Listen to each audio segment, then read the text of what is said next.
नमस्कार, मैं आभा शर्मा जावास आपके सम्मुख पंचतंत्र की कहानियाँ लेकर उपस्थित हुई हूँ। मगर का छल, वानर ने निकाला अद्भुत हल। अब हम पंचतंत्र के चौथे तंत्र की कथाएं सुनेंगे। एक बड़ी झील के तट पर सब ऋतुओं में मीठे फल देने वाले जामुन का वृक्ष था। इस वृक्ष पर रक्तमुख नाम का बंदर रहता था। एक दिन झील से निकलकर एक मगरमच्छ उस वृक्ष के नीचे आ गया। बंदर ने उसे जामुन के वृक्ष से फल तोड़कर खिलाए। दोनों में मैत्री हो गई। मगरमच्छ जब भी वहां आता, बंदर उसे अतिथि मानकर उसका सत्कार करता। मगरमच्छ भी जामुन खाकर बंदर से मीठी मीठी बातें करता। इसी तरह दोनों की मैत्री गहरी होती गई। मगरमच्छ कुछ जामुन वहीं खा लेता, कुछ अपनी पत्नी के लिए अपने घर ले जाता। एक दिन मगर पत्नी ने पूछा, नाथ, इतने मीठे फल तुम कहाँ से और कैसे लाते हो? मगर ने उत्तर दिया, झील के किनारे मेरा एक मित्र बंदर है, वही मुझे ये फल देता है। मगर पत्नी बोली, जो बंदर इतने मीठे फल रोज खाता है, उसका दिल भी कितना मीठा होगा। मैं चाहती हूँ कि तू उसका दिल मुझे ला कर दे।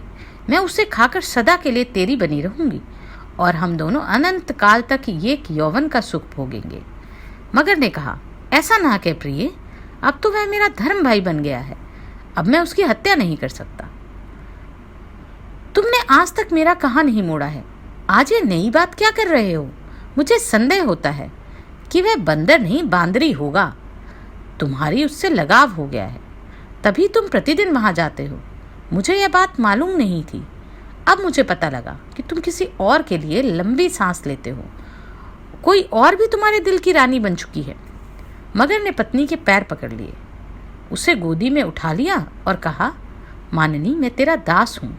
तू मुझे प्राणों से भी प्रिय है। क्रोध ना कर, तुझे अप्रसन्न करके मैं जीवित नहीं रहूंगा। मगर पत्नी ने आंखों में आंसू भरकर कहा, धूर्त, दिल में तो तेरे दूसरे ही बसी हुई है और मुझे झूठी प्रेम लीला से ठगना चाहता है। तेरे दिल में अब मेरे लिए जगह ही नहीं। मुझसे प्रेम होता तो तू मेरे कथन को क्यों ठुकराता? मैंने भी निश्चय कर लिया है, जब तक तू उस बंदर का दिल लाकर मुझे नहीं खिलाएगा, तब तक मैं अनशन करूंगी, भूखी रहूंगी। पत्नी के आमरण अनशन की प्रतिज्ञा ने मगरमच्छ को दुविधा में डाल दिया। दूसरे दिन वह बहुत दुखी दिल से बंदर के पास गया। बंदर ने पूछा, मित्र, आज हंसकर बात नहीं कर रहे? चेहरा कुमलाया हुआ है, क्या कारण है इसका? मगरमच्छ ने कहा, मित्रवर, आज तेरी भाभी ने मुझे बहुत बुरा भला कहा। कहने लगी, तुम बड़े निर्मोही हो, अपने मित्र को घर लाकर उसका सत्कार भी नहीं करते। इस कृतघ्नता के पाप से तुम्हारा दूसरा लोक भी छूट जाएगा। बंदर बड़े ध्यान से मगरमच्छ की बात सुनता रहा। मगरमच्छ कहता गया, मित्र, मेरी पत्नी ने आज आग्रह किया है कि मैं उसके देवर को लेकर आऊं। तुम्हारी भाभी ने तुम्हारे सत्कार के लिए अपने घर के रत्नों की बंधनवार से सजाया है। वह तुम्हारी प्रतीक्षा कर रही है। बंदर ने कहा, मित्रवर, मैं तो जाने को तैयार हूँ, किंतु मैं तो भूमि पर चलना जानता हूँ, जल पर नहीं। कैसे जाऊँगा?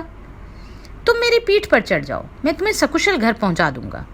बंदर मगरमच्छ की पीठ पर चढ़ गया।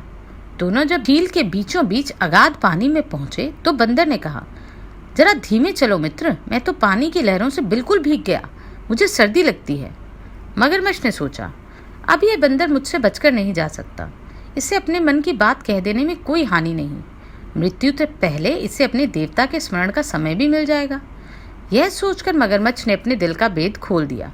मित्र, मैं तुम्हें अपनी पत्नी के आग्रह पर मारने के लिए यहाँ लाया हूँ। अब तेरा काल निकट है, भगवान का स्मरण कर ले। तेरे जीवन की घड़ियाँ अधिक नहीं हैं। बंदर ने कहा, भाई, मैंने तेरे साथ कौन सी बुराई की जिसका बदला तू मेरी मौत से लेना चाहता है? किस अभिप्राय से तू मुझे मारना चाहता है, बतला तो दे। अभिप्राय तो एक ही है, वह यह है कि मेरी पत्नी तेरे मीठे दिल का रसास्वाद करना चाहती है।